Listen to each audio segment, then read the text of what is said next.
명하셨습니다. 오늘 이 본문은요, 십자가에 달리신 그 예수님에 대해서 우리가 살펴보길 원하는데요.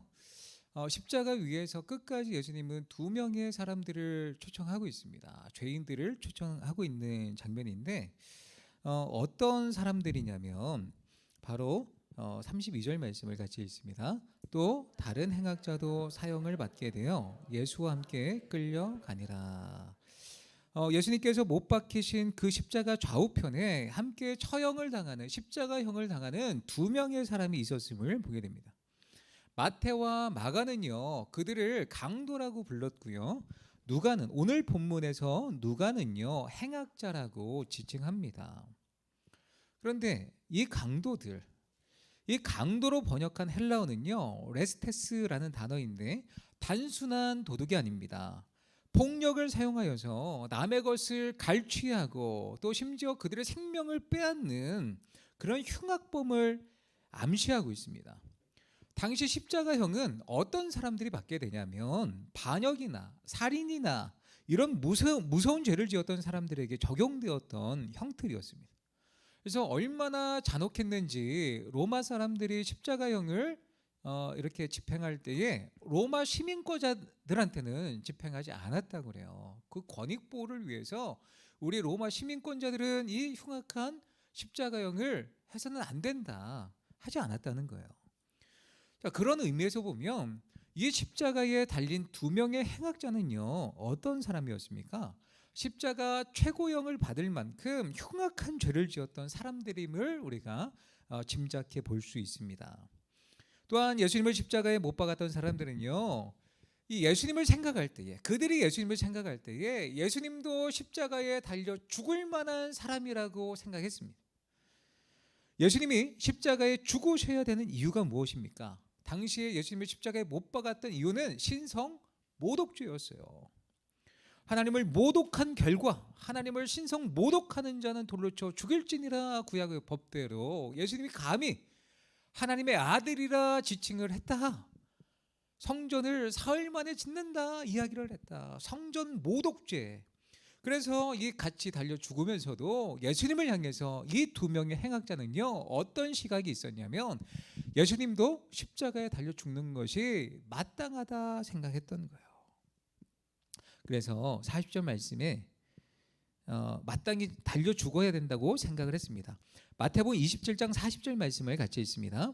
성전을 열고 사흘에 짓는 자여, 내가 만일 하나님의 아들이거든 자기를 구원하고 십자가에서 내려오라. 그래서요, 수많은 사람들이 십자가형을 당하고 있는 그 예수님을 향해서 뭐라고 이야기를 합니까? 성전을 열고 사흘에 짓는 자여, 하나님의 아들이냐? 정말 하나님의 아들이면 내려와서 자기를 구원해봐라 이야기를 합니다. 뒤이어 대제사장들을 비롯한 서기관들, 장로들도 이 예수님을 향한 조롱과 비난의 강도를 높이고 있습니다. 같이 읽습니다. 그가 남은 구원하였으되 자기는 구원할 수 없도다. 그가 이스라엘의 왕이로다. 지금 십자가에서 내려올지어다. 그래하면 우리가 믿겠노라. 저가 남은 구원하였으되 자기 자신은 구원할 수 없네 라고 하면서 조롱하고 있는 거예요. 자, 봐라, 이스라엘의 왕이로다. 왕이여 십자가에서 내려올지어다. 그래야면 우리가 믿겠다 이야기를 하는 거죠. 이렇게 예수님이 십자가를 짊어지셔야 되는 마땅한 이유에 대해서 신성 모독이라고 십자가 앞을 지나가는 사람들, 종교 지도자들은 그렇게 생각했다는 거예요. 그리고 오늘 본문에 등장하는 예수님 좌우편에 있는 그 행악자들도 동일하게 생각합니다. 그래서 예수님을 조롱하고 욕하게 됩니다. 같이 읽습니다. 함께 십자가에 못 박힌 강도들도 이와 같이 욕하더라. 두 강도들도 예수님이 죽어 마땅하다는 그런 십자가형을 받기에 마땅하다고 여기고 있는 거예요. 자신들도 큰 죄인 아닙니까? 자신들이 당하고 있는 이 십자가형은 나름대로 그 죄로 말미암아 받아야 되는 것인데 죽어가면서 그 십자가에서 그들도 죽어가면서 그 예수님을 향해서 분노하고 있는 거예요. 너도 십자가형을 받기에 합당한 자야 그러면서 욕하고 있었던 것입니다. 예수님의 죽음에 대해서 이들은요, 주제 넘은 그런 발언을 간섭을 하고 있습니다. 이렇게 골고다 언덕에는요, 세 개의 십자가가 섰습니다. 예수님의 십자가는 사람들의 죄를 대신해서 대속하시는 은혜의 십자가인데, 그런데 반면에 이 예수님 양옆에 있는 죄수들의 십자가는 무슨 십자가입니까? 자신들의 죄로 인해서 죽을 수밖에 없는 그들 죄인의 십자가였습니다. 이 흉악한 강도들이 죄인으로 자기 자신의 죄로 말미암아 죽어가면서 간섭을 하고 있는 거예요. 위대하신 예수 그리스도의 대속의 은혜를 간섭하고 욕하고 있었던 거예요. 놀라운 것은요, 이 오지랖이 넓은 이 십자가의 좌우편의 강도들, 흉악자들을 통해서도 예수님은 그 십자가 위에서 여전히 그들을 향해 은혜를 베풀고 계신다는 사실이에요.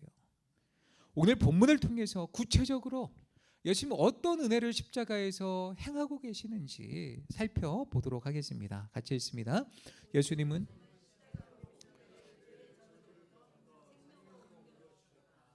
예수님은 십자가로 우리를 죄의 저주로부터 생명으로 옮겨 주셨습니다.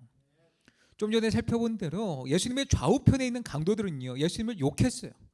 예수님이 십자가를 지시는 것을 마땅하게 생각했죠. 그런데 중간에 욕했던 이 사람 중에 한 사람의 심경의 변화가 찾아오게 됩니다. 39절에서 41절 같이 읽습니다. 달린 행악자 중 하나는 비방하여 이르되 내가 그리스도가 아니냐 너와 우리를 구원하라 하다. 하나는 그 사람을 꾸짖어 이르되 내가 동일한 정죄를 받고서도 하나님을 두려워하지 아니하느냐. 우리는 우리가 행한 일에 상당한 보응을 받는 것이니 이에 당연하거니와 이 사람이 행한 것은 옳지 않은 것이 없느니라 하고. 여러분, 이 장면을 한번 상상해 보실까요? 지금 예수님뿐 아니라 좌우에 있는 이 죄수들도 십자가형을 받고 있습니다. 지난 주일에 제가 설명을 드렸듯이 십자가 위에서는요, 숨을 제대로 쉴 수가 없는 상황이었어요. 그 몸무게 때문에 몸이 짓눌려서 그 폐로 온전하게 숨을 쉴 수 없었습니다. 그러면 숨을 쉬기 위해서는 어떻게 해야 되냐면 못 박힌 손, 못 박힌 발에 힘을 주어서 가슴을 들어 올려서 숨을 들이쉬고 내쉬어만 되는 그런 힘겨운 상태에 있었습니다. 그런데 그렇게 가쁘게 숨을 쉬면서 이 예수님의 좌우편에 있는 행악자들은 그 힘겨운 상황에서도 예수님을 욕했다는 거예요. 숨을 들이마시고 내쉬면서 예수님을 욕했다는 거예요. 자신들도 죽어가고 있으면서 죽어가는 그 순간에까지 누군가를 저주하며 생을 마감하는 비참한 인생이었다는 거죠. 그런데 상황이 바뀌어지게 됩니다. 한 사람은 여전히 예수님을 향해 비난과 욕을 하고 있지만 또 다른 한 사람의 태도는 바뀌었다는 거예요. 무엇 때문에 한 강도가 변화된 것일까요? 내가 동일한 정죄를 받고서도 하나님을 두려워하지 아니하느냐. 우리는 우리가 행한 일에 상당한 보응을 받는 것이니 이에 당연하거니와 이 사람이 행한 것은 옳지 않은 것이 없느니라. 이 고백 속에서 자기 자신이 얼마나 큰 죄인인지를 발견하였음을 우리가 살펴볼 수 있습니다. 우리가 정죄를 받아서 십자가형을 당하고 있는 거야. 하나님을 두려워하지 않느냐. 나는 하나님 앞에 지금 두렵다고 고백하고 있는 거죠. 우리가 행한 일에 우리가 보응을 받고 있다. 죄에 대한 결과로 우리가 십자가를 당하고 있다. 이건 당연한 거다. 그런데 이 예수님은 그렇지 않다는 거예요.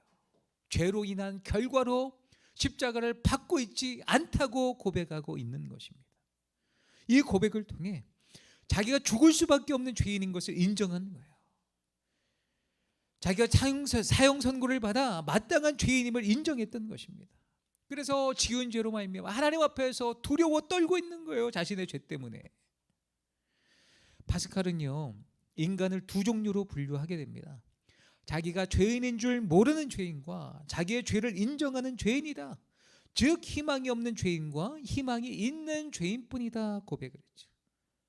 지금 예수님의 옆에 있는 한 강도는 많은 분들이 오른편에 우편에 있는 강도다 이야기를 하는데 성경에는 어느 편에 서 있는 강도가 이렇게 마음을 돌이켰다라고 이야기를 하지 않습니다.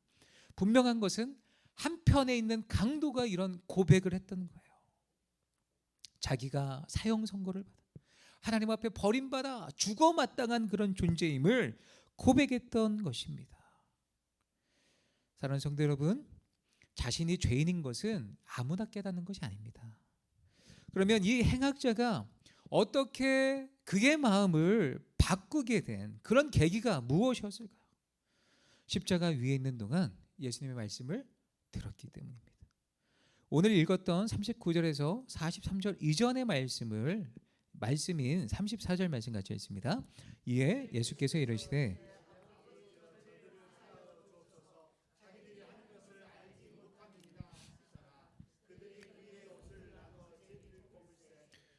어쩌면요, 이 행악자들은 예수님의 소문을 들어서 알고 있었을 거예요. 예수님의 소문이 온 유대와 또 이방 땅에까지 흘러가게 되었던 것을 살펴보면 이 예수님이 얼마나 위대한 분인지 소문으로 들어 알고 있었을 것입니다. 그런데 지식은 있었지만 믿음은 없었던 거예요.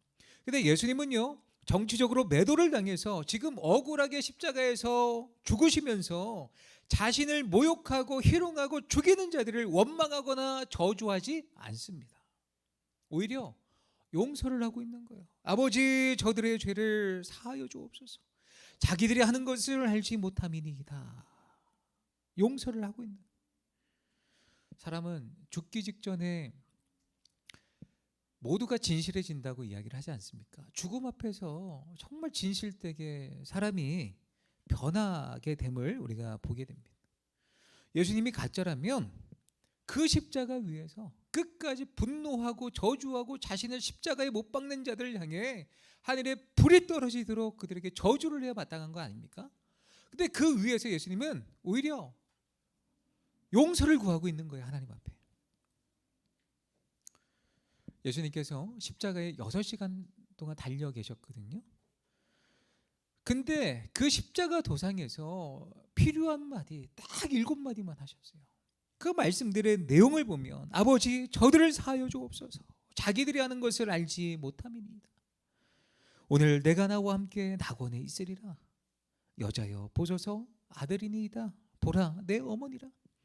엘리 엘리 라마 사박다니 나의 하나님 어찌하여 나를 버리셨나이까. 내가 목마르다 다 이루었다. 아버지, 내 영혼을 아버지 손에 부탁하나이다. 이 말씀들, 죽어가시면서 끝까지 십자가 위에서 하셨던 말씀들을 바라보면 사람들을 원망하고 저주하고 이렇게 악한 말이 전혀 없다는 거예요. 모두 십자가 위에서 그 언약을 이루어 가시는 말씀들만 하셨다는 겁니다. 십자가에 달린 한강도가 그 모습을 지켜봤던 거예요. 야, 저분은 진짜다. 저분은 하나님의 아들이시다. 야, 저렇게 끝까지 사람들을 원망하고 저주하지 않고 십자가로 용서하시는 하나님의 아들이 보이는구나. 진짜구나. 진실은 다르구나. 마음의 변화가 생기게 되었던 거예요. 그 용서의 메시지, 구원의 메시지, 사랑의 메시지, 십자가에서 그 메시지를 들으면서 예수님이 구원의 주님이시라는 사실을 믿을 수밖에 없었다는 거예요. 그렇습니다. 우리가 이 십자가에 계시는 예수님의 음성을 듣게 된다면, 십자가 위에서 끝까지 우리를 향해서 용서를 구하시는 예수님의 모습을 본다면, 우리는 그 예수님을 알게 된다면 예수님이 하나님이시라는 것과 하나님의 아들이시라는 것과 우리의 죄를 위해서 십자가에서 자기의 몸을 대속하여 물과 피를 쏟아주신 주님이라는 사실을 믿지 않을 수 없다는 거예요. 이 강도는 십자가의 예수님을 통해 자신의 죄를 발견하게 됩니다. 내가 동일한 정죄를 받고서도 하나님을 두려워하지 않느냐. 그 예수님을 통해 자신의 죄를 발견하게 됩니다. 하나님을 두려워하게 되는 거예요. 그 순간에 죽어가는 순간. 그의 인생이 마지막 끝자락에 예수님께 구원을 받게 되는 그런 장면이 오늘 본문에 나와 있는 거죠. 자기가 죄인이었음을 예수님의 십자가를 통해 알게 되었기 때문입니다. 청교도 시대 때 회자되던 이야기입니다. 예수님을 믿고 교회의 구성원이 되려면 입교 문답을 하지 않습니까? 지난주에도 입교식을 그렇게 했는데 입교 심사를 하는 심사위원 앞에서 한 자매가 문답을 하게 되었습니다. 나이든 장로님이 문답을 하는 거예요. 질문합니다. 자매는요, 예수님을 믿기 전에 자신이 죄인이었음을 인정합니까? 예, 제가 죄인이었음을 인정합니다. 또 묻습니다. 그러면 지금 예수님을 믿은 뒤에는 자신을 어떻게 느끼고 있습니까? 지금은 전보다 더 큰 죄인이라고 느끼고 있습니다. 마지막 질문이 떨어져요. 그러면 예수님을 믿기 전과 예수님을 믿은 후에 달라진 것이 무엇입니까? 자매가 떨리는 음성으로 대답합니다. 전에는 제가 죄를 향해 달려가는 죄인이었지만 지금은 죄로부터 도망치는 죄인입니다. 예수 그리스도의 십자가를 경험한 사람은 이런 고백을 한다는 거예요. 내가 전에는 죄인으로서 죄를 향해 달려가지만 예수님의 십자가를 통해 내가 죄가 얼마나 컸는지를 발견하고 그 죄로부터 도망치기 위해서 예수님의 십자가를 붙들려고 나아가는 사람이다. 이것을 발견한다는 거죠. 이 강도는요, 지금까지 하나님을 두려워하지 않고 살아왔습니다. 죄인으로서 인생의 비록 끝자락에 서 있지만 그 끝자락에 느지막하게 십자가의 예수님을 통해서 자신의 죄를 발견하게 되었고 이 죄의 문제를 해결받고 싶게 됩니다. 그래서 그 주님 앞에 죄를 발견했던 이 강도가 겸손하게 주님 앞에 구하게 됩니다. 함께 읽습니다. 이르되 예수여 당신의 나라에 임하실 때에 나를 기억하소서 하니. 그는 예수님이 자신의 죄를 사해 주실 것을 믿었습니다. 겸손히 구했던 거예요. 예수님이 나의 모든 죄를 사해 주시고 나를 구원하실 수 있는 능력의 구세주십니다. 믿음으로 겸손히 구했던 거예요. 뭐라고 이야기합니까? 예수여, 예수여. 당신의 나라에 임하실 때에 나를 기억하소서. 이 간청의 예수님은 이렇게 말씀하십니다. 같이 읽습니다. 예수께서 이르시되 내가 진실로 내게 이르노니. 십자가 위에서 내가 진실로 내게 이르노니. 이것은 강조의 강조죠. 내가 확실히 분명히 말하는데 너는 오늘 나와 함께 낙원에 있을 거야. 너는 오늘 구원받았어.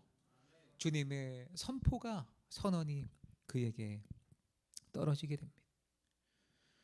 사랑하는 성도 여러분, 우리가 고난주간을 보내면서 이것을 묵상했으면 좋겠습니다. 우리의 삶은 십자가에 달린 강도와 크게 다르지 않습니다.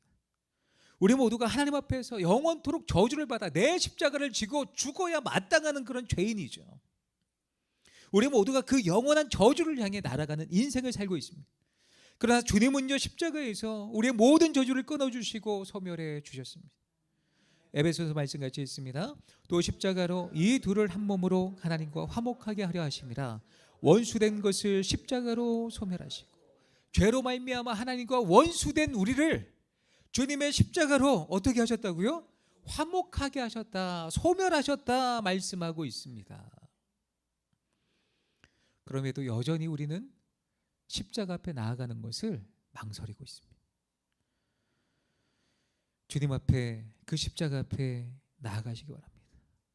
원수된 우리, 죄로 말미암아 하나님과 원수된 우리를, 모든 죄를 소멸하신 그 주님 앞에 망설이지 말고 나아가서 구원을 구하시기 바랍니다. 예수여, 나를 기억해 주소서. 주님께 구원을 구하십시오. 그러면 주실 것입니다. 찾으십시오. 그러면 찾아낼 것입니다. 문을 두드리십시오. 그러면 여러분에게 열릴 것입니다. 같이 읽습니다. 구하는 이마다 받을 것이요, 찾는 이는 찾아낼 것이요, 두드리는 이에게는 열릴 것이라. 예수님께 구원을 두드렸던, 간청했던 한 강도는 영원한 천국에서 보좌 우편에 앉으신 예수님과 지금도 함께 기쁨을 누리고 있는 줄 믿으시기 바랍니다. 그러나 그 반대편에 있는 강도는 어찌 되었습니까? 끝까지 그 죄를 주님 앞에 가지고 나오지 않고 하나님을 두려워하지 않았던 그 강도는요, 영원한 지옥에서 지금도 고통받으며 슬피 울며 이를 갈고 있을 것입니다. 그가 놓친 인생의 최고의 기회를 영원히 후회하면서 말입니다. 사랑하는 성도 여러분, 아직 우리에게 기회가 있습니다. 그러므로 우리에게 기회가 있을 때에 예수님의 십자가를 통해 회개하며 죄사함을 받아야 합니다. 그 십자가를 통해 구원함을 받아야 합니다. 그래서 십자가를 붙들고 날마다 죄를 경멸하고 죄를 멀리하고 십자가를 붙들고 모든 죄를 십자가에서 소멸하시는 주님을 붙들고 하루하루 믿음으로 십자가를 붙들고 승리하시는 저와 모든 성도님들 되시기를 예수님의 이름으로 축복합니다. 두 번째입니다. 함께 읽습니다. 예수님은 십자가에서 끝까지 잃어버린 자들을 찾으신다. 참 놀라운 것은 예수님은 십자가에 달려 죽으시면서까지 정말 그 영혼들을 한 명이라도 더 구원하시기 위해서 얼마나 잃어버린 자를 찾고 계신지 깨달을 수 있는 말씀이 오늘 본문 말씀이죠. 예수님이 이 땅에 왜 오셨습니까? 죄인들을 찾기 위해서, 죄인들을 구원하기 위해서 이 땅에 오셨습니다. 같이 말씀 있습니다. 인자가 온 것은, 예수님이 이 땅에 온 것은요, 잃어버린 자를 찾아 구원하시기 위해서 이 땅에 오셨다는 거예요. 누가복음에 보면 예수님이 이 땅에 오신 이유에 대해서 잃어버린 것에 대한 지나친 강조를 하고 있어요. 잃어버린 자, 잃어버린 양, 잃어버린 아들, 잃어버린 드라크마 등등 수많은 잃어버린 어떤 대상에 대해서 끝까지 찾아오신 그 예수님을 강조하고 있죠. 잃어버렸다는 것은 무엇을 의미합니까? 누군가가 찾지 않으면 찾을 수 없는 거예요. 돌아올 수 없는 존재를 뜻합니다. 예수님은 잃어버린 영혼들을 찾기 위해서 오셨지요. 그리고 예수님은 죄인들을 살리기 위해서 스스로 죄인이 되셨습니다. 이 죄인들이 예수님의 십자가 좌우편에 달린 것도 의도적으로 예수님께서 그 십자가의 좌우편에 그 흉악한 행악자들을 두신 거예요. 하나님의 계획 가운데 그들을 두신 거예요. 우리 가운데 초청을 하고 있는 거죠. 이 장면을 봐라. 성경에 보면 예수님께서 의도적으로 잃어버린 사람을 찾아가신 경우가 있습니다. 요한복음 4장 말씀에 보면 사마리아 여인을 만나셨죠. 우연히 예수님께서 사마리아를 지나가시다가 이 여인을 우연찮게 만나신 것이 아닙니다. 말씀을 함께 했습니다. 유대를 떠나사 다시 갈릴리로 가실새 사마리아를 통과하여야 하겠는지야. 이 말씀에 보면 예수님은 어떤 목적을 갖고 계셔요? 갈릴리로 가시는데 사마리아를 의도적으로 통과하여야 하겠는지라. 그리고 의도적으로 누굴 만나신 거예요? 수가성의 한 여인을 만나십니다. 이 여인을 만나시기 위해서 수가성으로 사마리아를 일부러 관통하신 거예요. 이 여인에게 구원을 주시기 위해서, 복음을 주시기 위해서 가셨다는 거예요.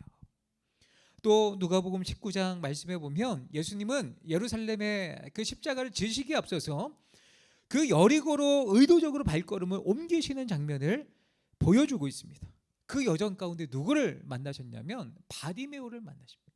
그 여정 가운데 삭개오를 만나시는 거예요. 왜요? 그 잃어버린 영혼들을 찾기 위해서, 그 잃어버린 영혼들을 하나님 앞에 인도하기 위해서 끝까지 예수님은 잃어버린 자를 찾아가시는 예수님이신 줄 믿으시기 바랍니다. 세상 가운데 가장 연약한 자들을 구원하시기 위해 예수님이요 그 십자가 위에서도 마지막까지 힘을 다해서 잃어버린 자를 찾아 구원하시는 예수님의 모습을 보게 됩니다.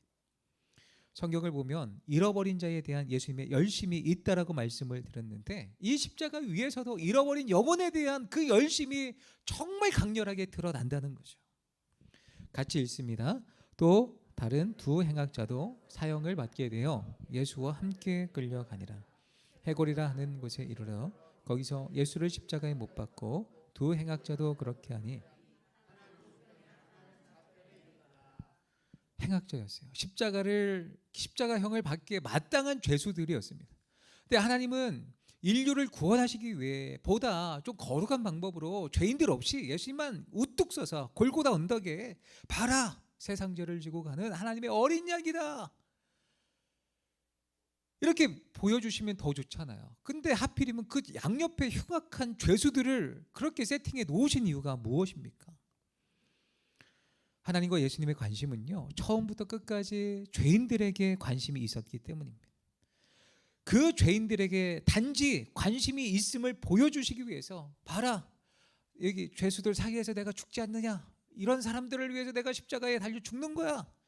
마치 정치인들이 수해난 지역이나 어떤 피해를 당한 곳에 가서 내가 이 고통을 함께합니다, 나는 그런 정치인이에요, 사진 딱 찍고 이렇게 돌아가는 게 아니라 그런 모습의 이미지를 보여주시기 위해서 예수님이 행악자 사이에서 십자가를 지신 것이 아니라는 거예요. 본문은 죄인들과 함께 못 박히신 예수님께서 그 십자가 위에서도 그 죄인들에게 무슨 일을 하셨는지를 알려주고 있습니다. 절망의 끝에 있는 흉악자들, 그런 자들도 예수님은 불러주신다는 거예요. 사실 그들은 불쌍한 자들이었습니다. 세상의 실패자들이었어요. 불공평한 세상의 희생자들이었습니다. 그들은 십자가에서 죽기 위해 태어난 사람들이 아니었어요. 하지만 그 어떤 만남도 그들을 죄로부터 살려내지 못했습니다. 그들은 그렇게 살다가 죄로 인해 죽을 수밖에 없는 십자가까지 온 것입니다. 그런 사람들에게 하나님께서 하신 일이 무엇입니까? 하나님은 6시간 동안 그 강도들 곁에 누구를 두신 거예요? 예수님을 두신 거예요. 가장 천하고 가장 절망적이고 가장 투자 가치가 없는 사형수들에게 예수님은 남은 생애의 6시간을 그 강도들에게 할애하신 거예요. 그리고 예수님의 십자가를 통해 은혜를 받았던 강도는 뭐라고 고백합니까? 다시 읽습니다. 이르되 예수여 당신의 나라에 임하실 때에 나를 기억하소서.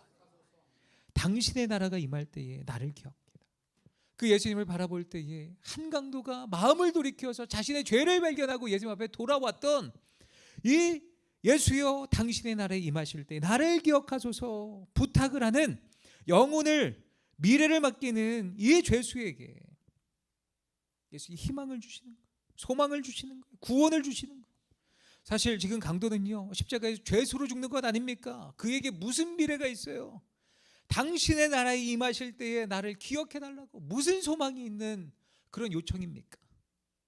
그럼에도 불구하고 이 죄수는 자신의 미래를 예수님께 의탁하고 있습니다. 이것은 신앙 고백이죠. 예수님께서 나라를 가지고 임하실 때에 그 나라 가운데 기억되는 그 존재가 되기를 원했습니다. 남들이 볼 때는 이 죄수가 말도 안 되는 것을 구한다고 말합니다. 그럼에도 불구하고 예수님은 이 강도의 구함에 대해서 다음과 같이 말씀하십니다. 함께 읽습니다. 예수께서 이르시되 내가 진실로 내게 이르노니 오늘 내가 나와 함께 낙원에 있으리라 하시니라. 오늘 내가 나와 함께 낙원에 있으리라. 그런데 잘 보세요. 강도는요, 미래를 부탁했죠. 하나님의 나라가 임하실 때에 나를 기억해 달라고 미래를 요청했죠. 미래가 있다면 그 미래를 저에게 달라고 요청을 했습니다. 근데 이 고백, 예수님의 고백을, 답변을 보면 즉시 해결됩니다. 오늘 미래가 아니야. 지금 당장 오늘 즉시 내가 나와 함께 낙원에 있으리라. 오늘 내가 나와 함께 낙원에 있을 것이다. 굉장히 중요한 응답이죠.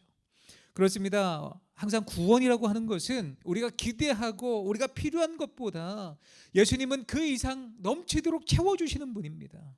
자신의 죄를 인정하고 예수님이 자신의 죄의 문제를 해결하시며 나에게 구원과 은혜를 베풀 수 있는 분임을 고백하며 나아갈 때에 그 죄인을 예수님은 즉각적으로 받아주셔서 구원의 백성으로 삼아 주신다는 겁니다. 야, 너가 그동안 한 행위가 있으니까 내가 한번 생각해보고 나중에 기억나면 그때 가서 한번 생각해보자, 그렇게 말씀하신 게 아니에요. 즉각적인 응답이었죠. 여기에 소망이 있는 것 아닙니까? 우린 지금도 여전히 죄로 말미암아 썩을 수밖에 없고 사망에 거할 수밖에 없는 존재잖아요, 우리가. 그럼에도 불구하고 예수여 주의 나라가 임하실 때에 나를 기억하소서. 이런 연약하고 부족하지만 그래도 예수 그리스도의 십자가를 붙들고 고백하며 나아가면 오늘 내가 나와 함께 낙원에 있으리라. 주님께서 소망을 주신다는 거예요. 이것이 우리가 십자가를 붙들어야 될 이유인 것입니다. 말씀을 맺겠습니다. 존 라일 목사님은요, 오늘 본문을요 금빛으로 인쇄할 가치가 있다. 금박을 해서 이렇게 새겨서 액자에 걸어놓을 필요가 있다, 그렇게 말씀하고 있어요. 왜냐하면 이 말씀은요 세상의 무수한 영혼들에게 구원의 가능성을 열어주는 말씀이 되기 때문에 이런 흉악자도, 세상 가운데 가장 끝자락에 있는 도무지 구원받을 수 없는 영혼도 마지막 그 끝자락에 예수 그리스도를 인정하고 자신의 죄를 인정하고 그 십자가를 붙들고 나아갔을 때에 구원을 받았음을 보라는 거예요. 그러므로 우리에게도 소망이 있습니다. 그 십자가 위에서 왜 세팅을 주신 거예요? 이 강도들을 우리에게 소망이 있다는 거예요. 너희가 아무리 흉악한 죄를 지어도 누구든지 나를 믿고 나에게 나아오기만 하면 예수여 나를 기억하소서 부르고 외치기만 한다면 오늘 내가 나와 함께 낙원에 있으리라, 이 음성을 듣게 된다는 것입니다.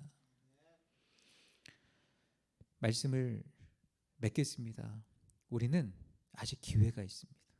그 구원의 기회가 있을 때에 끝까지 회개하지 않았던 그 강도처럼 완악하게 죽어가는 것이 아니라, 그럼에도 불구하고 그 기회를 붙들고 은혜를 구하며, 예수님 저는 죄인입니다, 그럼에도 불구하고 예수여 나를 기억하소서 부르짖고 나아가면 주님께 반드시 우리 가운데 구원을 행해 주실 줄 믿습니다. 고린도후서 말씀 같이 읽습니다. 보라 지금은 은혜 받을 만한 때요, 보라 지금은 구원의 날이다. 아직 우리에게 은혜 받을 만한 때요, 지금은 구원의 날임을 기억하셨으면 좋겠습니다. 그 십자가를 붙들기만 하면 우리 가운데 은혜가 있고 구원이 주어집니다. 기회가 있을 때에 십자가를 붙드시기 바랍니다. 자격이 없지만, 그럼에도 불구하고 연약하지만 강도와 같이 주님께 부르짖고 나아가면 주님의 즉각적인 응답, 구원하심으로 은혜와 사랑 우리 가운데 넘치도록 채워주시는 주님을 만나게 될 줄 믿으시기 바랍니다.